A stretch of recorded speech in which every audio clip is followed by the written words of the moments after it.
Arigatou gozaimasu, 여러분. Bersandar padaku, taruh di bahu. Asal ada dua why?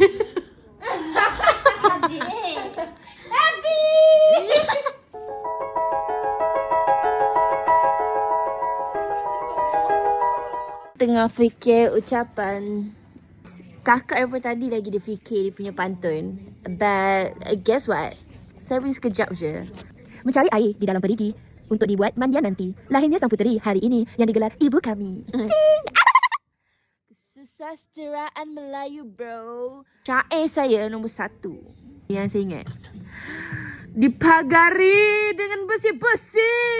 Tumi. She's got penguin, she's a copycat. Anyway, saya dah siap, so saya nak tulis. Guys, I'm going to chat GPT for doing this. Atas tu ayat aku Okay. Dia dapat tadi chat GPT. Dia guna chat GPT guys. Pernah Jom. Tanggal 16 Mei lahirlah Boleh chat GPT ke? Komputer saya selamat ini nombor 1 di hati. Me, just so you know that saya buat sekali je. 2 ayat atas tu Nampak. is my ayat, okay? Chat GPT. No. Bad. Apa dia buat? Mana? Aku punya.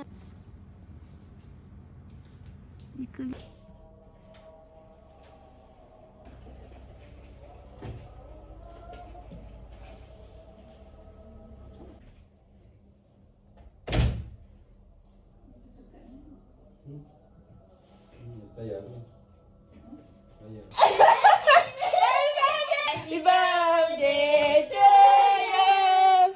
Happy birthday to you. Happy birthday to me. Happy birthday to you.